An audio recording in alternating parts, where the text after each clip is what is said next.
اعوذ باللہ من الشیطان الرجیم بسم اللہ الرحمن الرحیم الحمدللہ رب العالمین والصلاة والسلام علی سید الانبیاء والمرسلین وخاتم النبیین اللہم صلی علی محمد النبی عدد من صلی علیہ من خلقک وصلی علی محمد النبی کما ينبغی لنا ان نصلی علیہ وصلی علی محمد النبی کما امرتنا ان نصلی علیہ۔ معزز ناظرین السلام علیکم ورحمۃ اللہ وبرکاتہ۔ جاذب پبلیکیشنز میں خوش آمدید۔ میں محمد سعید جاذب آپ کی خدمت میں حاضر ہوں۔ تعلیم القرآن کا سلسلہ جاری ہے اور میں آپ کی خدمت میں سورہ بقرہ کی تفصیلات و تشریحات پیش کر رہا ہوں۔ ناظرین، اس سے قبل کہ ہم آج آگے بڑھیں، آپ سے گزارش ہے کہ میری ویڈیوز کو سبسکرائب کر لیجئے تاکہ میرے بیانات آپ تک براہ راست پہنچ پائیں، اور اس کو لائک اور شیئر بھی ضرور کیجئے تاکہ اور لوگوں تک بھی اللہ اور اللہ کے رسول کا پیغام پہنچ سکے۔ آج کی نشست میں سورہ بقرہ کی آیت نمبر 74 شامل ہے۔ اللہ تعالیٰ کا ارشاد گرامی ہے، ثم قست قلوبكم من بعد ذلك فهي كالحجارة أو أشد قسوة وإن من الحجارة لما يتفجر منه الأنهار وإن منها لما يشقق فيخرج منه الماء وإن منها لما يهبط من خشية الله وما الله بغافل عما تعملون۔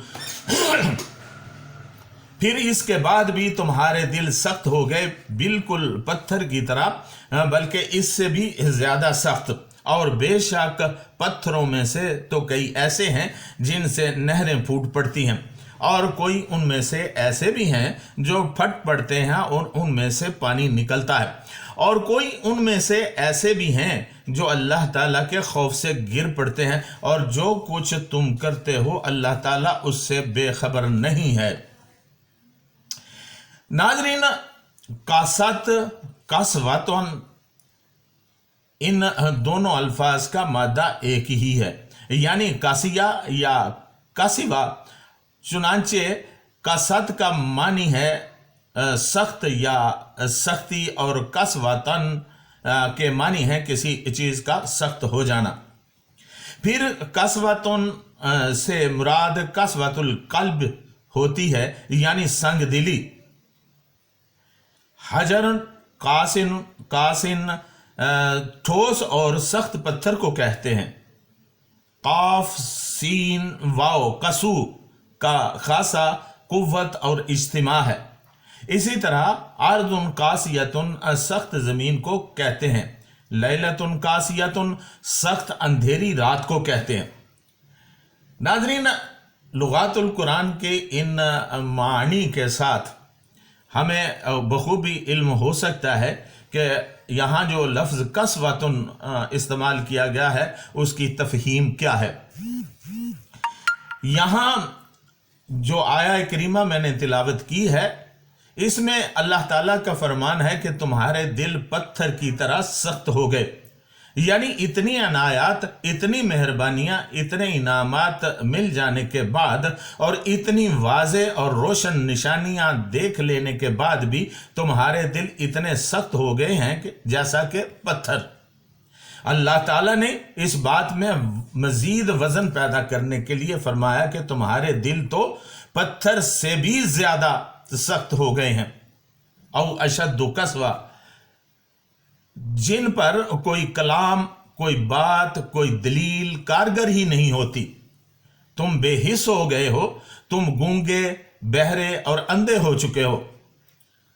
پتھروں میں بھی کئی خوبیاں پائی جاتی ہیں، ان میں سے چشمے پھوٹتے ہیں، نہروں اور دریاؤں کا بہاؤ پتھروں کے پہاڑوں سے ممکن ہوتا ہے، لیکن تم پر تو کلام نرم و نازک بے اثر ہوتا ہے۔ پتھروں میں بعض ایسے بھی ہیں جو اللہ کے خوف سے ریزہ ریزہ ہو کر گر پڑتے ہیں۔ پارہ نمبر 28 سورۃ الحشر آیت نمبر 21 میں ارشاد باری تعالیٰ ہے، لو انزلنا هذا القرآن على جبل لرأيته خاشعا متصدعا من خشية الله، اور اگر ہم اس قرآن کو پہاڑوں پر نازل کرتے تو تم دیکھتے کہ وہ اللہ تعالیٰ کے خوف سے ریزہ ریزہ ہو کر گر پڑتے۔ یہاں حضرت پیر کرم شاہ صاحب رحمۃ اللہ علیہ لکھتے ہیں کہ پہاڑ کو اگر عقل و فہم عطا کیا جاتا اور پھر قرآن اس پر نازل کیا جاتا تو وہ اس کی ہیبت و جلال سے سر تسلیم خم کر دیتا اور ریزہ ریزہ ہو جاتا۔ انسان جو ایک مشت خاک ہے، اسے یہ حق نہیں پہنچتا کہ وہ ایسے کلام کے مواعظ میں غور نہ کرے اور اس سے چشمہ فیض سے سیراب نہ ہو۔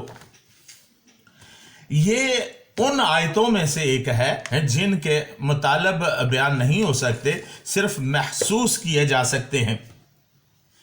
بعض انسان سنگ دل ہیں، بلکہ اس سے بھی زیادہ سخت ہیں کہ ہدایت ان پر اثر ہی نہیں کرتی، باوجود کہ حیات بعد الموت ایک کھلی حقیقت ہے، یعنی زندگی کے بعد موت کا آنا اور موت کے بعد پھر زندہ ہو کر اللہ کے حضور حاضر ہو جانا، یہ ایک کھلی حقیقت ہے۔ وجود باری تعالیٰ پر ذرہ ذرہ گواہ ہے۔ قرآن اور صاحب قرآن کی سچائی کا دشمن بھی اعتراف کرتے ہیں، لیکن ان سنگ دل لوگوں کو کوئی حقیقت متاثر نہیں کرتی۔ مسلسل انکار اور حیل و حجت سے وہ اس حد تک پہنچ جاتے ہیں کہ پتھر بھی ان سے اچھے ہیں۔ البتہ اگر ایمان ہو تو کبھی کبھی یہ پتھر دل پگھل بھی جاتے ہیں۔ رسول کریم صلی اللہ علیہ وسلم نے فرمایا، آدمی جب گناہ کرتا ہے تو ہر گناہ سیاہ دبے کی طرح قلب پر جم جاتا ہے، یہاں تک کہ سارا دل سیاہ ہو جاتا ہے، لیکن اگر سچے دل سے توبہ کی جائے تو یہ داغ دبے دور ہو جاتے ہیں۔ لہٰذا دلوں کی سختی دور کرنے کا طریقہ اللہ تعالیٰ کا احساس، اس کے ذکر اور اس سے ڈرنے میں ہے۔ ناظرین، بظاہر یہ آیات، یہ سارا بیان بنی اسرائیل کے لیے ہے کہ وہ اتنی نشانیاں جو وہ چاہتے وہ اللہ تعالیٰ سے منوا لیتے، طرح طرح کے نخرے کرتے، طرح طرح کی آرزوئیں اور طرح طرح کے مطالبے کر کے حضرت موسیٰ علیہ السلام کے ذریعے اللہ تعالیٰ سے وہ منوا لیتے، لیکن اس کے باوجود ان کے دل اتنے سخت تھے کہ وہ ایمان کے قریب بھی نہیں آئے۔ ان کے دلوں میں وہی منافقت، وہی کفر بھرا کا بھرا پڑا رہا۔ چنانچہ اللہ تعالیٰ نے یہاں اسی طرف اشارہ کیا ہے کہ تمہارے دل اتنے سخت ہو گئے، یہ کہ اتنی نشانیاں ہونے کے باوجود بھی تم ایمان کی طرف مائل نہیں ہوئے، بلکہ ناز اور نخرے کرتے رہے، تو تمہارے لیے اب عذاب مقدر ہو گیا ہے۔ ناظرین، یہ تھی آیت نمبر 74 اور اس کی تفصیل و تشریح جو میں نے آپ کی خدمت میں عرض کر دی۔ ناظرین، آج کے دور کا اگر جائزہ لیا جائے تو آپ کو قدم قدم پر ایسے بنی اسرائیلی نظر آئیں گے جو کہ بظاہر تو مسلمان بھی ہیں، لیکن اندر سے وہ ایمان سے اتنے ہی دور ہیں جتنے وہ یہود دور ہوا کرتے تھے۔ آج مسلمانوں میں بھی ایسے ناز نخرے والے لوگ موجود ہیں جو یہ چاہتے ہیں کہ اللہ ان کو تو سب کچھ دے دے، لیکن اس کے جواب میں وہ اللہ تعالیٰ کیا کچھ بھی نہ سنوار پائیں۔ اور اللہ تعالیٰ کا کیا سنورتا ہے؟ اگر انسان اللہ تعالیٰ کی عبادت کرتا ہے، اس کے بتائے ہوئے طریقوں پر عمل کرتا ہے، تو فائدہ تو انسان کا ہی ہے۔ لیکن وہ لوگ یہ سمجھتے ہیں کہ شاید اللہ تعالیٰ ہمیں دیتا جائے اور ہم اس کا کفران نعمت کرتے چلے جائیں۔ اللہ کو کفران نعمت پسند نہیں ہے، اور اسی لیے اللہ تعالیٰ نے فرمایا کہ میرے احکام پر عمل کرو، میرے رسول صلی اللہ علیہ وسلم کی تابع داری کرو تاکہ تم سرخرو ہو پاؤ۔ ناظرین، اس کے ساتھ ہی آج کی نشست میں اجازت چاہوں گا۔ آئندہ نشست کے لیے آیت نمبر 75 76 اور 77 لے کر حاضر ہو جاؤں گا، تب تک کے لیے اجازت، وما علینا الا البلاغ المبین۔